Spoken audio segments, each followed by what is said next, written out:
민족애가 절대화되면 인종적 우월감으로 변한다.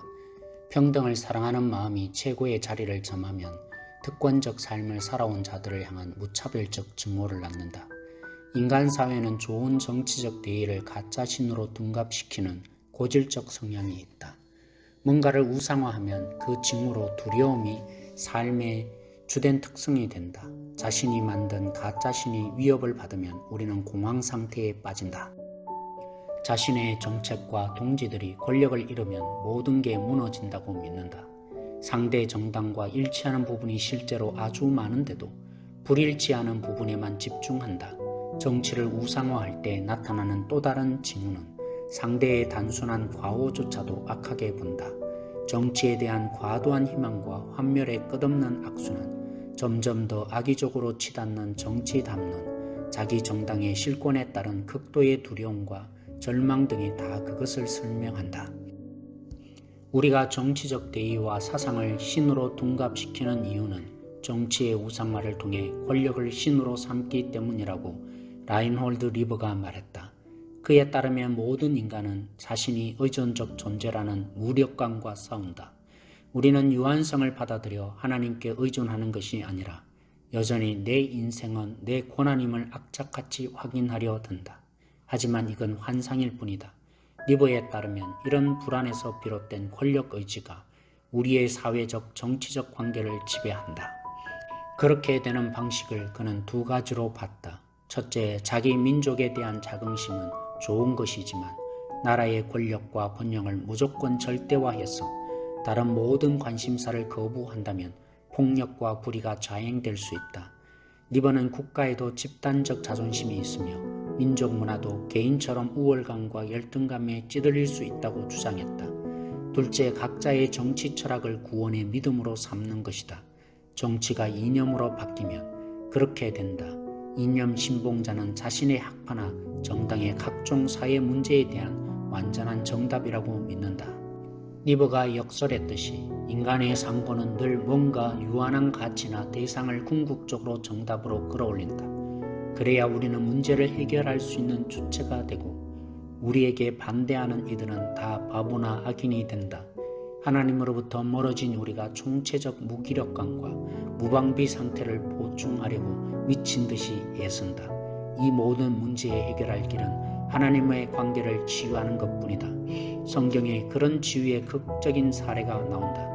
이야기의 주인공은 권력 의지에 이끌려 세상 최고의 권자에 오른다.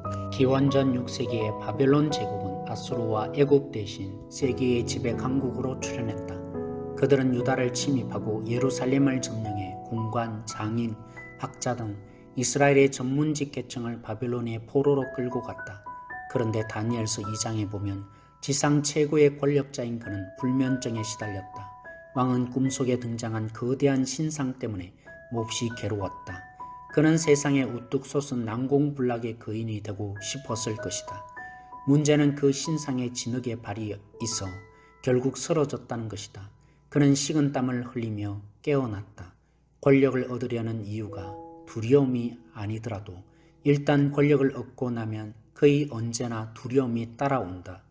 권력을 쥔 사람은 자신이 경쟁자의 관역이자 질시의 대상임을 안다. 높이 올라갈수록 추락의 가망성이 더 커진다. 이제 잃을 게 아주 많기 때문이다. 인간은 자신의 삶을 지배할 힘이 거의 전무하다. 인생 노선을 결정하는 요인의 95%는 우리 소관이 아니다.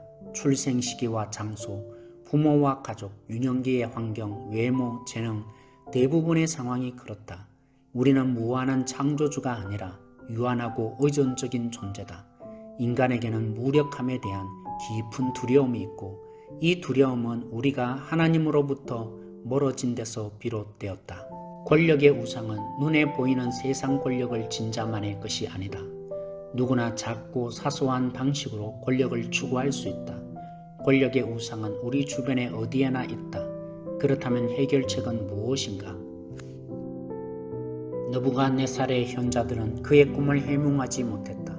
결국 유다에서 끌려온 포로 다니엘이라는 궁정관리가 대령했다.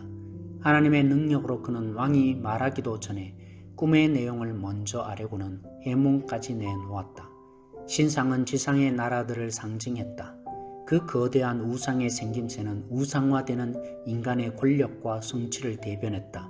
무역과 문화, 법과 권력 등 인간의 자화자찬에 동원되는 모든 문명이었다. 신상을 부서뜨린 것은 돌인데 이 돌은 신상의 나머지 재료와는 대조적으로 손대지 아니한 것이었다. 하나님에게서 난 것이었다. 신상의 어떤 금속보다 귀하지 않은 돌이지만 결국 가장 강력한 요소였다. 지상에 세워질 하나님의 나라였다.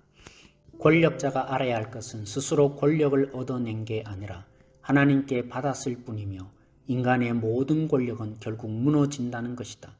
꿈의 지시대로라면 느부갓네살은 신에 대한 개념을 바꿔야 했다.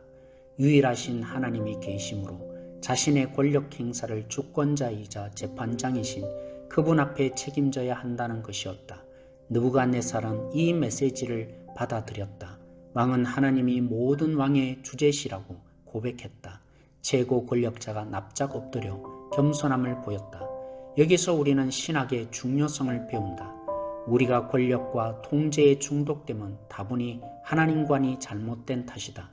우리 스스로 신을 만들어내면 내 운명의 주인이 될 수 있다. 사회학자 크리스천 스미스는 미국의 젊은 이들을 지배하는 하나님관을 도덕적 치유의 이신론이라고 불렀다. 하나님은 착하고 점잖게 살려는 이들을 복주시고 천국으로 인도하신다. 삶의 핵심 목표는 희생이나 자기 부인이 아니라 행복과 좋은 자아상이다. 하나님은 존재하긴 하지만 문제가 있을 때를 제외하고는 우리 삶에 딱히 개입하실 필요가 없어진다. 이런 하나님과는 말 그대로 스스로 내 운명의 주인이요 내 영혼의 선장이 된다. 구원과 행복은 나에게 달려있다. 흔히 대중문화는 젊은이들이 마음만 먹으면 무엇이든 될 수 있다고 말한다. 우리 성공은 자신이 잘나서 된 것이 아니다. 현재의 우리를 있게 한 요인은 다분히 하나님의 손안에 있다. 느부갓네살은 자신의 권좌에 오른 것을 자기 공로로 돌렸다. 그런데 이제 겸손해지면서 잘못된 신관이 바뀌기 시작했다. 하지만 변화는 썩 깊지 않았다. 하나님의 개입이 더 필요했다. 다니엘 4장에 느부갓네살은 무사태평하게 있던 중에 또 꿈을 꾼다. 이번 꿈은 두령까지 안겨주었다. 꿈속에 아주 큰 나무가 보이는데 그 높이는 하늘에 닿았으니 그 모양이 땅끝에서도 보이겠고 육체를 가진 모든 것이 거기에서 먹을 것을 얻었다. 그런데 그 나무를 베라는 소리가 들렸다. 느부갓네살은 두려워 다니엘을 불렀다. 꿈의 내용을 들은 다니엘은 낯빛이 하얗게 변해 잠시 말없이 서 있다가 해몽을 내놓았다. 첫 번째 꿈은 어떤 의미에서 이론 공부였다. 하나님의 속성과 인간 권력의 속성을 알라는 일반적 내용이었다. 이번에는 하나님이 실습으로 들어가신다. 이론 공부는 도움이 되지 않았다. 이 왕은 여전히 폭군이었고 특정 인종과 빈민을 압제했다. 그래서 그가 터득해야 될 교훈을 삶으로 가르치신다. 하지만 희망이 있었다. 나무가 비어지되 그루터기는 땅에 남겨져 나중에 다시 자랄 것이다. 그렇다면 하나님이 느부갓네살의 심중에 새겨주시려던 교훈은 무엇인가? 바로 지극히 높으신 이가 사람의 나라를 다스리며 자기 뜻대로 그것을 누구에게든지 주시며 또 지극히 천한 자를 그 위에 세우신다는 사실이다. 누구든지 성공한 사람은 하나님의 과분한 은총을 받은 수혜자라는 뜻이다. 왕이 자신의 왕국을 굽어보는 사이 교만한 마음이 고개를 들었다. 그 순간 하늘에서 소리가 들렸다. 하나님이 주시는 권력임을 알 때까지 그는 들짐승처럼 살게 될 것이다. 즉시 느부갓네살은 일정 기간 동안 중증 정신질환의 상태에 빠졌다. 어찌된 일인가? 죄의 큰 아이러니 중에 하나는 인간이 인간 이상의 신처럼 되려 하면 오히려 인간 이하로 추락한다는 것이다. 스스로 하나님이 되어 자기 영광과 권력을 위해 살면 가장 짐승 같고 잔인한 행동이 뒤를 잇는다. 교만한 자는 인격체가 아니라 약탈자가 된다. 느부갓네살이 하늘을 우러러 하나님을 봤을 때 그 결과는 정신을 회복하는 것 이상이었다. 여기 은혜의 깊은 원리가 있다. 그 궁극적인 예를 예수님에게서 볼 수 있다. 우리는 속으로 나는 하나님처럼 높아져 내 이름을 떨치리라고 말하지만 예수님은 나는 그들을 위해 저 바닥까지 내려가리라고 말씀하신다. 그분은 인간이 되어 우리 죄 때문에 십자가에 죽으셨다. 우리를 구원하려고 모든 권력을 잃으시고 섬기셨다. 그렇게 죽으셨으나 그 죽음이 구속과 부활로 이어졌다. 그러므로 당신도 한없이 연약해질 때 느부갓네살과 예수님처럼 아버지, 내 영혼을 아버지 손에 부탁합니다 라고 고백한다면 그때 성장하고 변화한다. 예수님의 모범과 은혜는 우리 권력 의지를 치유한다. 무력감이 들면 우리는 흔히 부인한다. 그렇게 부인하며 살아가려고 애꿎은 사람을 지배하고 통제한다. 하지만 예수님은 다른 길을 보여주셨다. 그분은 권력을 버리고 섬기셨다. 예수님은 모델이 아니라 구주시다. 그분의 사랑 안에서 견고해지려면 우리 죄와 결핍과 무력함을 인정하고 그분의 자비에 의지해야 한다. 그러면 새로운 능력을 입되 이제는 남을 압제하지 않게 된다. 권력 의지는 두려움의 또 다른 얼굴이다. 민족주의, 나라사랑, 마땅한 것이지만 우리가 다른 민족에 대한 멸시나 우리 민족에 대한 우월주의로 빠지는 것은 우상숭배의 한 현상이라고 했습니다. 정당에 대한 입장을 취할 수 있지만 다른 정당을 무시하거나 무조건 반대하는 이 모든 것도 우상숭배의 한 형태라고 했습니다. 권력을 얻고 나면 거의 언제나 두려움에 빠진다고 했습니다. 권력을 쥔 사람이 자신의 경쟁자의 관역이자 질시의 대상임을 알기 때문인 거죠. 권력 우상은 눈에 보이는 세상 권력을 쥔 자만의 것이 아니라 누구나 작고 사소한 방식으로 권력을 추구할 수 있다고 했습니다. 오늘 내 자신이 이 권력 우상에 빠진 존재가 아닌지 함께 깊이 생각해 보십시다. 권력 우상에 빠진 가장 큰 이유는 하나님을 잘못 알고 있기 때문이라고 했습니다. 크리스찬 스미스는 오늘날 젊은이들이 도덕적 치유 이신론에 빠져 있다고 했습니다.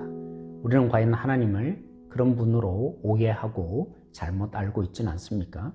당신에게서는 하나님은 어떤 분이십니까? 느부갓네살은 두 번의 꿈과 해석을 통해서 하나님이 만왕의 왕이시고 다스리시는 진정한 권력자임을 배웠습니다. 그리고 하나님 주신 그 권력에 자신이 어떻게 겸손하게 사용해야 할지를 배웠습니다. 오늘 우리는 이 느부갓네살을 통해서 무엇을 배울 수 있었습니까?